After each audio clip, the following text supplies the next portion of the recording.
ყაზბეგის საბაჟო გამშვები პუნქტი გახსნილია რა ვითარება ადგილზე, ბოლო ინფორმაცია მოამბეში. საკონსტიტუციო ცვლილებები რა შეთავაზება ექნება მმართველ გუნდს ოპოზიციასთან მზადება შიდა კონსულტაციებისთვის. სტიქია სიერა-ლეონეში წყალდიდობით გამოწვეული მეწყერის შედეგად დაღუპულთა რიცხვი იზრდება.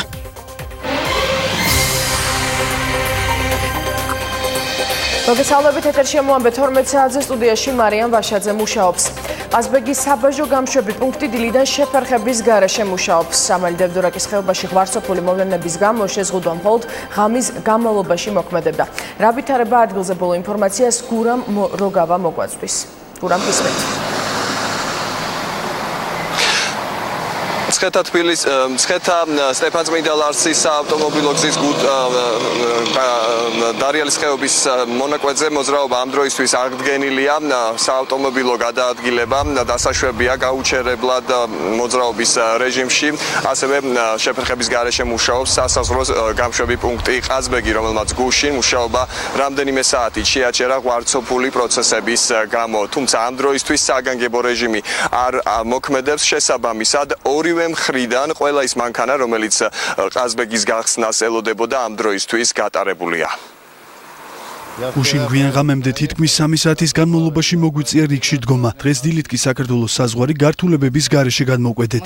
საზღვარზე დილით უპრობლემოდ გადმოვედით. რეალურ დაბრკოლებას ქმნიდნენ რუსი მესაზღვრეები, რომლებმაც რამოდენიმე საათის განმავლობაში გაგვაჩერეს. რაც შეეხება საქართველოს საზღვარს, თქვენი მებაჟეები საკმაოდ კარგად მუშაობენ. საზღვრის გადასაკვეთად რამოდენიმე წუთი დაგვჭირდა.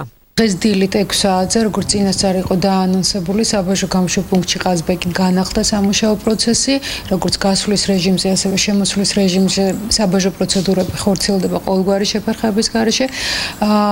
ამავე დროიდან საბაჟო გამშვები პუნქტი ყაზბეგი მუშაობს ჩვეულ სამუშაო რეჟიმში, ეს გახლავთ 24/7-ზე და შეზღუდვები, რომელიც გუშინ საგანგებო მდგომარეობის გამო, რომელიც დარიალის ხეობაში იყო გავრცელებული შეზღუდვები, მოხსნილია სრულად. ამალი დევდორაკის ხეობაში ღვარცოფული პროცესების გამო გამოცხადდა საგანგებო რეჟიმი, რომელიც ამ დროისთვის უკვე მოხსნილია. მე შევახსენებ მაყურებელს, რომ ღვარცოფული პროცესების გააქტიურება გამოიწვია მყინვარის ინტენსიურმა დნობამ და როგორც გარემოს ეროვნულ სააგენტოში აცხადებენ, წარმატებით იმუშავა წინასწარი შეტყობინების სისტემამ, რომელმაც ღვარცოფული პროცესების გააქტიურების შესახებ ავტომატური სიგნალი შესაბამის უწყებებს დროულად მიაწოდა. შესაბამისად დროულად მოხდა საავტომობილო გზის სახიფათო მონაკვეთიდან და ასევე სასაზღვრო გამშვებ პუნქტ ყაზბეგიდან ადამიანებისა და ავტომანქანების ევაკუაცია. მადლობ გურამ როგავა საუბრობდა პირდაპირ ეთერში. რაჭაში ლუხუნის ხეობაში დილიდან გზის გაწმედითი სამუშაოები განახლდა. პირველი არხის ჟურნალისტის ინფორმაციით დამეწყრელი მთიდან ქვა და ღორღი ღამე კვლავ და რის გამოც გზა ღამის საათებში ჩაკეტილი იყო. ამ დროისთვის მოძრაობა ნებადართულია როგორც ორთხიდიანი, ისე მსუბუქი ავტომობილებისთვის. ამბროლაურის მუნიციპალიტეტის გამგებლის თქმით გახსნილია სამსოფელთან დამაკავშირებელი ეგრეთ წოდებული ძველი გზაც, სადაც გადაადგილება მხოლოდ ორხიდიანი მანქანებითაა შესაძლებელი. ლუხუნის ხეობაში მთის ჩამოშლის გამო სამი სოფელი რაიონულ ცენტრს იყო მოწყვეტილი. სპეცოპერაცია ქვემო ფონიჭალაში შინაგან საქმეთა სამინისტროს ინფორმაციით ერთი პირია დაკავებული, მას ნარკოტიკების უკანონოდ შეძენა შენახვა გასაღება ედება ბრალად. მოხდარზე გამოძიება სისხლის სამართლის კოდექსის 260 მუხლის პირველი და მეოთხე ნაწილებით მიმდინარეობს.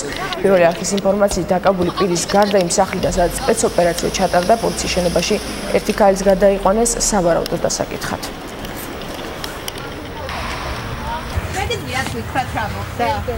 ვინ დააკავეს? არ ვიცი. ორი ბიჭი დააკავეს იმ სახლთან, სადაც თქვენ იყავით. უკაცრავად ამოიღეს ნარკოტიკები. ჩხრეკას ესწრებოდით? დიახ, დაკავებას? არა. შინაგან საქმეთა სამინისტრომ ნარკოდანაშაული გახსნა. ახალი ფსიქოაქტიური ნივთიერების უკანონო შეძენა შენახვის ბრალდებით რუსთავში ერთი პირი დააკავეს. სამართალდამცველებმა დაკავებულის პირად და დროებითი საცხოვრებლის ჩხრეკისას 294 შეკვეთა დაფასებული ეგრეთ წოდებული ბიო ამოიღეს. ფაქტზე მიმდინარეობს გამოძიება. დაკავებულის პირადი და დროებითი საცხოვრებელი ჩხრეკისას 294 შეკვეთა დაფასებული ახალი ფსიქოაქტიური ნივთიერება ეგრეთ წოდებული ბიო ამოიღეს. რუსულ და უკრაინულ მედიაში გავრცელებულ აუდიო ჩანაწერებთან დაკავშირებით შინაგან საქმეთა მინისტრმა პირველი განცხადება გააკეთა. როგორც გიორგი მღებრიშვილმა ჟურნალისტებთან საუბრისას აღნიშნა, ეს არის ხელისუფლების დასუსტების მიზნით ფსბ-სა და ნაციონალური მოძრაობის მიერ აგორებული ანტიპიარი. მინისტრის განცხადებით მას პრობლემა არ აქვს არც გამოძიების დაწყებასთან და არც ექსპერტიზის ჩატარებასთან დაკავშირებით, რაც ხმის ავთენტურობას დაადგენს.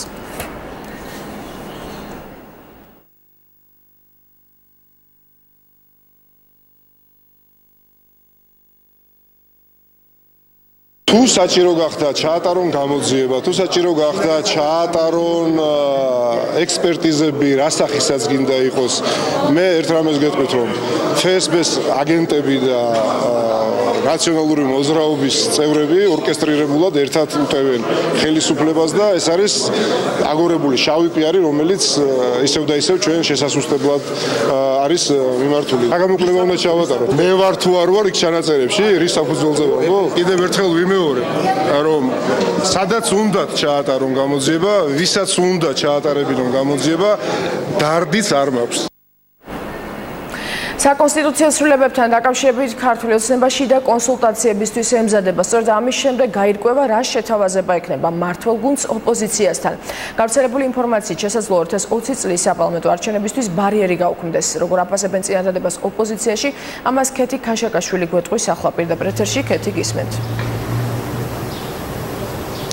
გუშინ გავრცელებული ინფორმაცია იმის შესახებ, რომ შესაძლოა 2020 წელს საპარლამენტო არჩევნები ჩატარდეს ბარიერის გარეშე, ეგრეთ წოდებული ბუნებრივი ბარიერის პირობებში.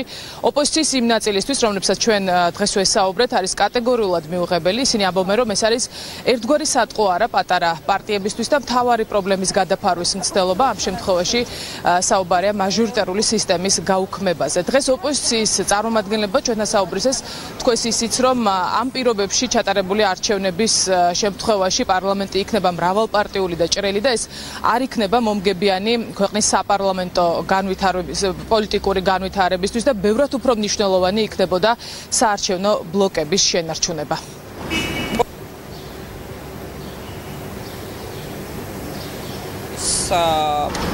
პოლიტიკური, კულტურის და ზოგადად დემოკრატიული ცხოვრების განვითარებისთვის ბევრად უფრო მნიშვნელოვანი იქნება დაბლოკების უფლების შენარჩუნება, იმისთვის რომ პატარა პარტიებს კვლავ ჰქონდეთ შესაძლებლობა რომ შევიდეთ პარლამენტში, მაგრამ ასევე განვითარდეს პარტიული ცხოვრება. იმ შემოთავაზებით, რასაც ხელისუფლება ახლა გვთავაზობს, მივიღებთ შევარდნაძის დროინდელ პარლამენტს, ძალიან ჭრელ პარლამენტს, რომელიც არ იქნება ქმედითუნარიანი და სადაც თითოეული პოლიტიკოსის მოსყიდვა კიდევ უფრო გაუმარტივდება ბიძინა ივანიშვილს. მაჟორიტარების გაუქმების ხარჯზე რა ამ ტიპის შეთავაზებები, თუნდაც უბარიერო სისტემა, რომ პარტიებს მიცემთ საშუალებას, რომ თითო კაცი მოხვდნენ პარლამენტში, მე მგონია, რომ სხვაგანად ვერ შეაფასებთ თუ არა მოსყიდვას, ცელობას ოპოზიციის. ვენეციის კომისიის წინ ესეთი ცდილობები, აქტიური ცდილობები, რომელიც სამწუხაროდ აქამდე არ იყო ოპოზიცია ხელისუფლების შეხვედრით. ერთი მხრივ კარგია, მაგრამ მეორე მხრივ ფაქტია, რომ არის ცდილობა იმისა, რომ თავი აარიდონ იმ თავარ საკითხს, როგორც არის საარჩევნო სისტემა და სრულად პროპორციულზე გადასვლა. ვერ იქნება ესეთი წინადადება, რომ ოპოზიციასთან უბარიეროზე გამართონ შეხვედრები. წინადადება უნდა იყოს, რომ საკონსტიტუციო ცვლილებებთან დაკავშირებით გაიმართოს შეხვედრები. ამ შეხვედრებში მე მივიღებ მონაწილეობას, ვფიქრობ, და რაც ყველაზე მთავარია, მთავარი შეხვედრა იქნება 6 სექტემბერს უკვე ვენეციის კომისიასთან. ვფიქრობ, რომ ეს კიდევ ერთხელ მიუთითებს, რომ ქართულმა ოცნებამ სრულად არასრულად წაიყვანა საკონსტიტუციო პროცესი, მას უნდა საკუთარ თავზე მოერგო ეს ყველაფერი, მაგრამ ერთიანმა ძალისხმევამ ოპოზიციის მხრიდან ეს პროცესი შეცვალა. ქართული ოცნება ჯიუტად ამბობს უარს იმაზე, რასაც ითხოვს მთელი ქართული საზოგადოება და ჩვენც ევროპული საქართველო. ეს არის საარჩევნო სისტემის გადასვლა 2020 წლიდან პროპორციულ სისტემაზე და ამის სანაცვლოდ ქართული ოცნება აგრძელებს საზოგადოებისთვის თვალში ნაცრის შეყრას და სატყუარის შეთავაზებას, როგორც არის მათი ბოლო შეთავაზება. ჩვენ ევროპული საქართველო იმედს ვიტოვებთ, რომ არც ერთი ოპოზიციური პარტია არ წამოეგება ამ სატყუარას. ვრცელდება ინფორმაცია, რომ კონსულტაციების დაწყებამდე ქართულ ოცნებაში შიდა კონსულტაციები გაიმართება, იმ დრომდე ვიდრე ისინი შეხვდებიან ოპოზიციას. კონსულტაციების მთავარი თემა იქნება საარჩევნო სისტემა და ყველა ის საკითხი, რაზეც ისინი ოპოზიციასთან გეგმავენ საუბარს. მადლობთ, ქეთი ქაშაკაშვილი გვერდებოდა პირდაპირ ეთერში. ერთობა ახალი საქართველო ამ სახელწოდებით დღეს ახალი საზოგადოებრივი პოლიტიკური ღია პლატფორმა ჩამოყალიბდა 15 სუბიექტა, რომელთა შორის არიან პოლიტიკური პარტიების, არასამთავრობო ორგანიზაციების წარმომადგენლები და საზოგადოებრივად აქტიური პირები. გაერთიანების შესახებ განაცხადა და ყველა დაინტერესებულ ადამიანს გაწევრიანება შესთავაზა. ახალი ერთობის წევრებმა ოპოზიციურ პროდასავლურ ძალებს გაერთიანებისკენ მოუწოდეს და პრაიმერის გზით ოპოზიციური მერობისა და საკრებულოს დეპუტატობის ერთიანი კანდიდატის წარდგენა შესთავაზეს. ქვეყანა სჭირდება ფეხზე დაყენება. ახალი საქართველო ეს არის იდეა, რომლის გარშემოთ ჩვენ ვერთიანდებით.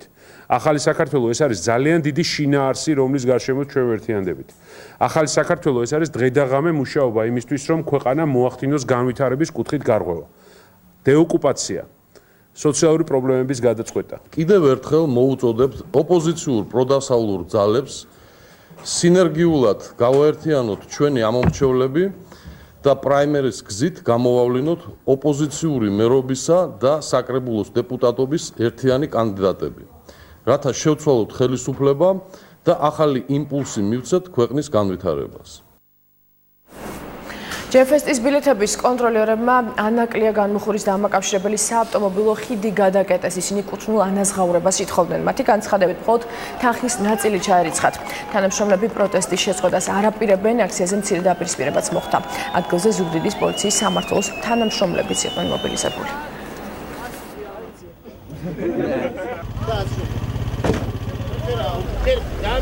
ჩვენს ნაწილთან მოლაპარაკების მცდელობა იყო, თუმცა მოლაპარაკება დასრულდა უშედეგოდ და სწორედ ამიტომ იძულებულები გავხდით მიგვემართა აქციის ამ ფორმისთვის და გადაგვეკეტა ქუჩა. თუმცა ამას მოყვა ის, რომ ჯემფესტის ადმინისტრაციისგან, კონკრეტულად ერთ-ერთი თანამშრომლისგან მივიღეთ როგორც სიტყვიერი, ასევე ფიზიკური შეურაცხყოფა. ამ ფორმით გაგრძელებას არ ვაპირებთ. ეს იყო გამაფრთხილებელი, საჩვენებელი პროტესტი, რომლის შემდეგაც აუცილებლად სამართლებრივ ჩარჩოებში განვიხილავთ სხვა ყველა იმ დარჩენილ ნიუანსებს, რაც საქართველოს რკინიგზის ორი თანამშრომელი შიმშილობას იწყებს. გურჯაანში მომუშავე რკინიგზელებს რეორგანიზაციის შემდეგ მუშაობა სადახლოს ხაზზე შესთავაზეს, რაც მათთვის მიუღებელია და პროტესტის მიზეზი გახდა. სწორედ დღეს ამოიწურა ის ვადა, რომელიც პროფკავშირებმა რკინიგზის ადმინისტრაციას გადაწყვეტილების შესაცვლად მისცა. თამარ ციკლაური განავრცობს თემას. პირდაპირ ეთერში თამარ გისმენთ. დიახ, დავიწყოთ ბოლო ინფორმაციით, რამდენიმე წუთის წინ აქ მცირე დაძაბულობას და ინციდენტს ჰქონდა ადგილი რკინიგზის მიმდებარე ტერიტორიაზე, იმ ადგილას, სადაც უკვე ორმა მოშიმშილემ და პროფკავშირების წარმომადგენლებმა, რომლებიც დღეს აქციას მართავენ რკინიგზის მიმდებარე ტერიტორიაზე, გაშალეს კარავი და ამის შემდეგ უკვე რამდენიმე წუთის შემდეგ საპატრულო პოლიციის თანამშრომლებმა მათი ეს კარავი აშალეს. სწორედ ამას მოყვა ხმაური და დაპირისპირება საპატრულო პოლიციის თანამშრომლებთან რკინიგზის თანამშრომლების მხრიდან. ესენი არიან ის ადამიანი, თუმცა მოგვიანებით მათ ეს კარავი კვლავ გაშალეს რკინიგზის მიმდებარე ტერიტორიაზე. საპატრულო პოლიციის თანამშრომლები მათ განუმარტეს, რომ ამ ადგილას არ შეიძლებოდა კარვის გაშლა, თუმცა ისინი ამას უკანონოს უწოდებდნენ მათ ამ განცხადებებს. რაც შეეხება თავად საპროტესტო აქციას, დღეს რკინიგზის ორმა თანამშრომელმა დაიწყო შიმშილობა ამ ტერიტორიაზე. ესენი არიან ადამიანები, რომლებიც ამ დრომდე გურჯაანში მუშაობდნენ საქართველოს რკინიგზაში, თუმცა საქართველოს რკინიგზაში განხორციელებული რეორგანიზაციის შედეგად ისინი სადახლოს ხაზზე გადაიყვანეს და მათი მთავარი მოთხოვნები კი ისინი სწორედ ამ საკითხს აპროტესტებენ და მათი მთავარი მოთხოვნა არის ის, რომ ისინი დააბრუნონ კვლავ საკუთარ სამუშაო ადგილას, ხოლო იმ შემთხვევაში თუ კი მათი გადაყვანა მოხდება სხვა დეპარტამენტში, მათ შორის სადახლოს ხაზზე მოხდეს მათი საცხოვრებლით უზრუნველყოფა და ასევე ტრანსპორტის ანაზღაურება. ატოაფუჭა ფირმა რომელი მუხლი დავარღვია რა დავარღვია ატოაგრია კარავი თვითხარი რა მუხლი დავარღვია ჩვენ რო აი ესე მოიქცეთ კანონის რომელი მუხლი დავარღვია კარავი როაშალე არ მისმენ და როგორ გითხარ რომელი მუხლი აი გისმენთ ხო არ მისმენ გისმენთ გამოხატეთ თქვენი კონსტიტუციურ უფლება გამოხატეთ პროტესტი პრობლემა არ არის ხო აბა რა არის კანონის ფარგლებში კარავი იყო პრობლემა არავი არ შეიძლება. რატო? რომელი მუხლი დაასახე? ფაქტიურად არ მოდიან არანაირ დიალოგზე და არანაირ გამოხმაურება არ მოყოლია პირიქით. ცელისამებული ინფორმაცია გაავრცელა რკინიგზებმა, რომ თურმე შემოგთავაზა ყველა პირობა და ჩვენ უარი ვთქვით სამსახურებულებს. აქედან გამოგიშვეს კერძოდ მარნეულის მიმართულებით. სამუშაოდ რაც შეუძლებელი იყო ყველანაირად. ორი ადამიანი ვიწყებთ სიცოცხლეს. მოთხოვნა არის ძალიან მარტივი, ეს ადამიანები დაბრუნდნენ საკუთარ სამუშაო ადგილზე და მიეცეთ საშუალება განახორციელონ საკუთარი სამუშაო იქ, სადაც წლების განმავლობაში მუშაობდნენ. თუ რკინიგზას არ ჭირდება ეს სამუშაო ადგილები და თუ რკინიგზას რეორგანიზაციის შედეგად მიიჩნევს, რომ ეს საქმე აღარ არის მართლაც თქვა მნიშვნელოვანი, მაშინ მიეცეთ მათ ტოლსორი სამსახური იგივე ადგილზე, იგივე განსაზღვრებით. რკინიგზა ვარს აცხადებს სოციალურ დიალოგზე, არ ღვევს კანონს, არ ღვევს ადამიანის უფლებებს. მოუწოდეთ მათ დროულად დაიწყონ დიალოგი კავშირით. ამ საკითხს დღეს რამდენიმე წუთის წინ გამოეხმაურდნენ საქართველოს რკინიგზაში და იქ პირველ რიგში განმარტეს ის რეორგანიზაციის მიზეზები, რატომ მოხდა გურჯაანის ფილიალის დახურვა, რაც შეეხება უკვე აქციის მონაწილეების მოთხოვნებს. საქართველოს რკინიგზაში აცხადებენ, რომ მაშინ როდესაც რეორგანიზაციის პროცესი დაიწყო, აქტიური თანამშრომლობა შედგა თავად ამ თანამშრომლებთან, გაიმართა რამდენიმე შეხვედრა და ამ შეხვედრაზე იყო ისიც ნათქვამი, რომ ამ ადამიანებს უზრუნველყოფდნენ როგორც საცხოვრებელი სახლით გადაყვანისას ასევე ტრანსპორტირებით.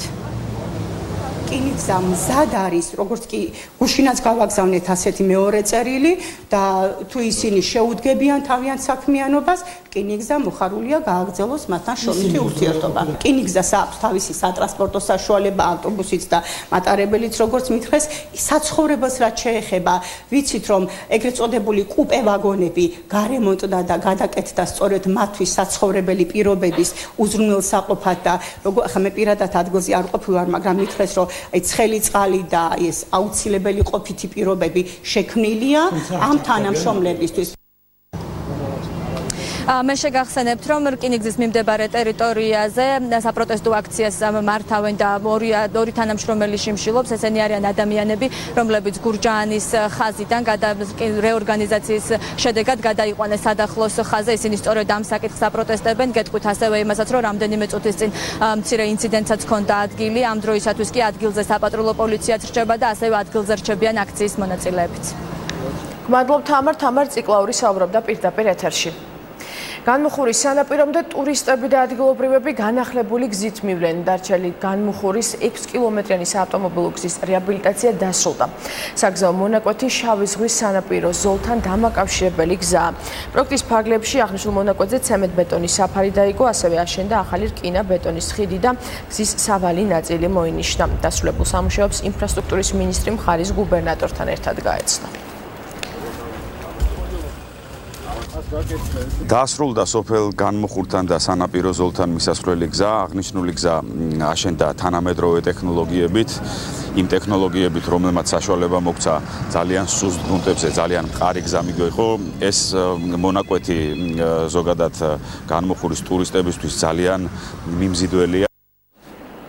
შინაგან საქმეთა სამინისტროს განსაკუთრებულ დავალებათა დეპარტამენტის 15-მა თანამშრომელმა მაღალი მთის სამთო ტექნიკური კურსი გაიარა.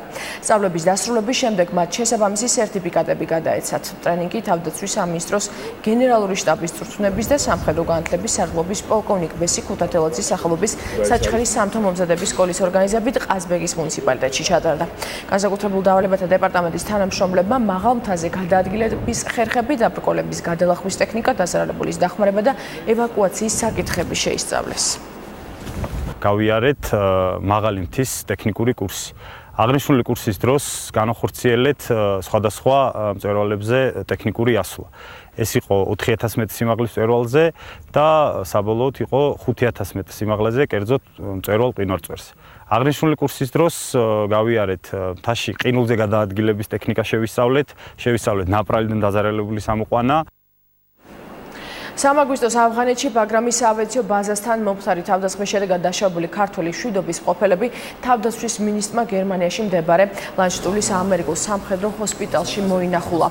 საქართველოს თავდაცვის მინისტრმა დაშავებული სამხედროები კაპიტანი მიხეილ გვირჯიშვილი და უფროსი ლეიტენანტი გიგა ხახუტაშვილი უწყებრივი მედლით საბრძოლო იარისთვის დააჯილდოვა.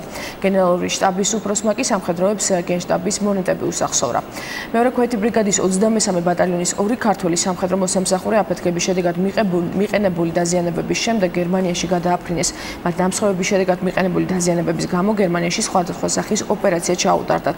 ამჟამად ორივე სამხედრო თავს კარგად გრძნობს და მათ სიცოცხლის საფრთხე არ ემუქრება.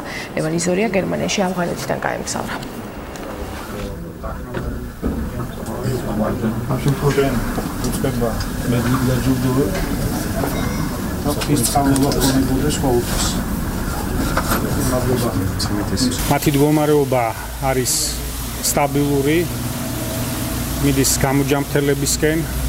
მინდა აღვნიშნო, რომ სამედიცინო პერსონალმა ყველაფერი გააკეთა ოპერაციის მაღალკვალიფიციურად ჩატარებისთვის და ახლო მომავალში მათ გამოწერენ, ასე რომ ისინი დაუბრუნდებიან ოჯახებს. მოამბეში უცხოეთი სიახლეების დროა სიერა ლეონეში წყალდიდობით გამოწვეული მეწყერი შედეგად დაღუპულთა რიცხვმა 312-ს მიაღწია. მეწყერი ფრიტაუნის მახლობლად მდებარე ქალაქ რიჯენთან ჩამოწვა და ასობით საცხოვრებელი სახლი მოიყოლა. ორგანიზაცია წითელ ჯვარში აცხადებენ, რომ მსხვერპლი შესაძლოა გაიზარდოს, რადგან ნანგრევებში ხალხია მოყოლილი. სიერა ლეონეს ხელისუფლების ინფორმაციით უსახლკაროდ 2000-ზე მეტი ადამიანი დარჩა.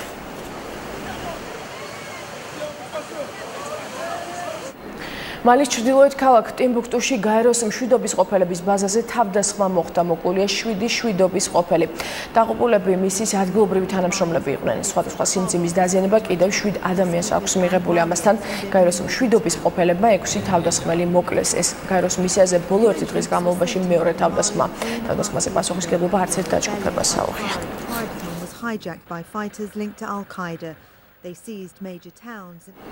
პარიზის გარეუბანში დასახლებულ პუნქტ სეცლორში მდებარე ერთ-ერთ პიცერიაში ავტომობილის შევარდნის შედეგად 8 წლის გოგონა დაიღუპა. ინფორმაციას BFTV-ზე დაყრდნობით BBC ავრცელებს. სხვა წყაროების თანახმად დაღუპულია 13 წლის გოგო. გავრცელებული ცნობით BMW-ს მარკის ავტომობილის ცხოლი პიცერიაში განზრახ შევარდა. ინციდენტის შედეგად 8 ადამიანმა სხეულის დაზიანება მიიღო, უმრავლესობის ჯანმრთელობის მდგომარეობა მძიმეა. ავტომობილის ცხოლი დაკავებულია, თუმცა მისი ვინაობა არ სახალბება. ევროკავშირის საერთაშორისო საზოგადოებას კორეის ნახევარკუნძულზე შექმნილი კრიზისის მშვიდობიანი დარეგულირებისკენ მოუწოდებს. ამის შესახებ ნათქვამია საგარეო პოლიტიკის და უსაფრთხოების საკითხებში ევროკავშირის უმაღლესი კომისრის ფედერიკა მოგერინის განცხადებაში. მისი თქმით, ევროკავშირის ქვეყნები მზად არიან კრიზისის დასაძლევა დიპლომატიური ძალისხმევა გააქტიურონ. განცხადება ფედერიკა მოგერინი ბრიუსელში ევროკავშირის ელჩების საგანგებო შეხვედრის შემდეგ გაავრცელა.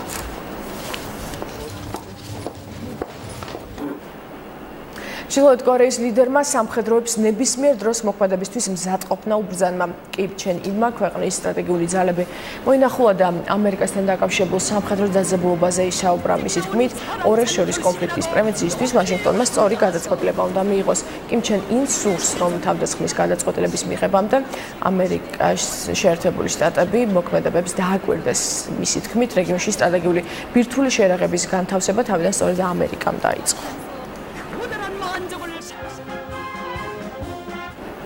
რასიზმი ბოროტება ასე გამოეხმაურა ამერიკის პრეზიდენტი ქალაქ შარლსვილში ნაციონალისტების მიერ გამართულ აქციას. ტრამპის თქმით, ქვეყნის სამართალდამცავი ორგანოები არ დაიშურებენ რესურსს ამერიკის მოქალაქეების დასაცავად. მისი განცხადებით, ისინი, ვინც შეუწყნარებლობის ნიადაგზე ძალადობის აქტებს ჩადიან, პასუხისმგებლობას ვერ გაექცევიან. ჩვენ ვგმობთ სიძულვილის, შეუწყნარებლობის და ძალადობის ამ გამოვლინებას. ამის ადგილი ამერიკაში არ არის, განაცხადა პრეზიდენტმა. გასული კვირის ბოლოს ვირჯინიის შტატის ქალაქ შარლსვილში ნაციონალისტების აქცია არეულობაში გადაიზარდა, რის გამოც ადგილობრივმა ხელისუფლებამ ქალაქში საგანგებო მდგომარეობა გამოაცხადა. Racism is evil. რასიზმი ბოროტებაა, ხოლო ისინი, ვინც ჩადიან ბოროტებას, მისი სახელით კრიმინალები და ბოროტმოქმედები არიან, მათ შორის კუკლუქს კლანი, ნეონაცისტები, თეთრი რასის აღმატებულობის იდეის მომხრეები და სხვა დაჯგუფებები, რომლებიც სიძულვილს აღუევენ. ისინი ეწინააღმდეგებიან ყველაფერს, რაც ამერიკელებისთვის ძვირფასია. ჩვენ ვართ ერი, რომელიც ეფუძნება იმ სიმართლეს, რომ ყოველი ჩვენგანი თანასწორია. ჩვენ ვართ თანასწორნი შემოქმედის თვალში. ჩვენ ვართ თანასწორნი ჩვენი კანონით და კონსტიტუციით. ნიუ-იორკის ცენტრში მანჰეტენზე კი დონალდ ტრამპის წინააღმდეგ საპროტესტო აქცია გაიმართა. აქციის სასობით მონაწილე მეხუთე ავენიუზე ტრამპ თაუერთან შეიკრიბა. დემონსტრანტებს ხელში ეკავთ ტრანსპარანტები, წარწერით მთავარი ნაცისტი. აქციის მონაწილეები მიიჩნევენ, რომ ვირჯინიის ქალაქ შარლსვილში მომხდარ არეულობასთან დაკავშირებით დონალდ ტრამპის რეაგირება დაგვიანებული იყო.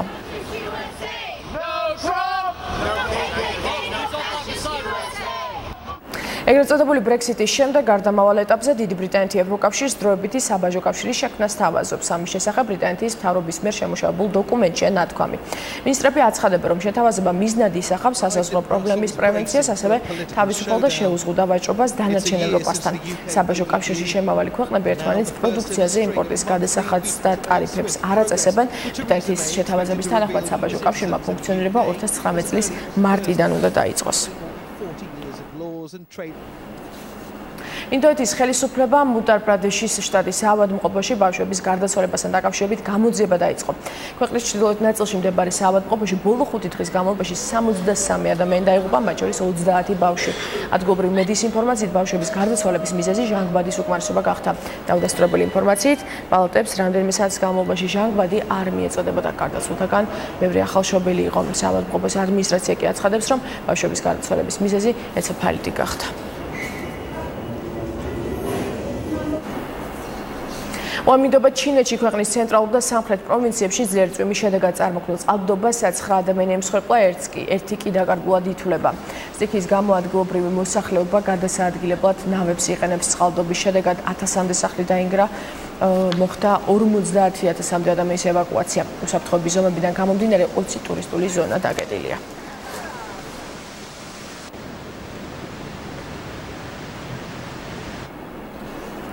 ამერიკის მკაცრი განცხადებების საპასუხოდ ვენესუელის პრეზიდენტმა სამხედრო წვრთნების დაწყების ბრძანება გასცა. ნიკოლას მადუროს ინიციატივით დედაქალაქ კარაკასში ანტიიმპერიალისტური მარში გაიმართა. ვენესუელის პრეზიდენტმა მოსახლეობას ამერიკული საფრთხის გამო ქვეყნის დაცვისკენ მოუწოდა. დაძაბულობის ფონზე რეგიონი მართავს ამერიკის ვიცე-პრეზიდენტი მაიკ პენსის თქმით, ვენესუელის დიქტატურაში ჩამოშლა ემუქრება და ამ დროს ამერიკა უმოქმედოდ არ იქნება. რამდენიმე დღის წინ ამერიკის პრეზიდენტმა განაცხადა, რომ ადმინისტრაცია ვენესუელასთან დაკავშირებით ყველა ვარიანტს, მათ შორის სამხედრო მოქმედებასაც განიხილავს.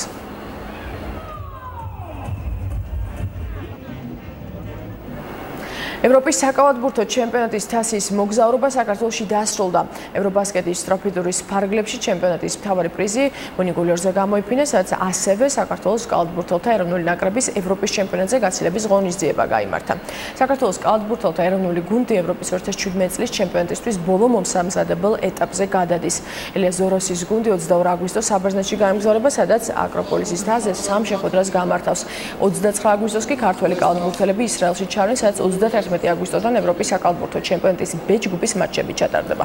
საქართველოს ნაკრები ჯგუფში უკრაინის, ისრაელის, ლიტვის, იტალიის და გერმანიის ეროვნულ ნაკრებებთან ერთად იასპარეზებს. ევრობასკეტის მატჩების პირდაპირ ტრანსლაციას 31 აგვისტოდან 17 სექტემბრის ჩათვლით საზოგადოებრივი მაუწყებელი შემოგთავაზებთ. ჩვენ უკვე სერიოზულ გუნდად ჩამოყალიბდით, ჩვენ სერიოზულ გუნდებთან მოგვიწია 4 წლის განმავლობაში თამაში, მოგვიგია კიდევ ასე რომ ელიტარულ გუნდად ვიცვლებთ, ეს ძალიან კარგი არის.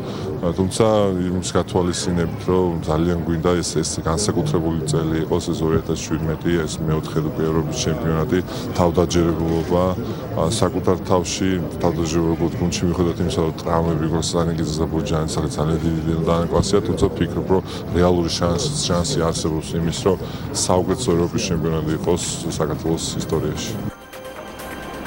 მოამბე ამ დღესთვის დასრულებულია, მე 16 საათს დაგებრუნდებით დროებით.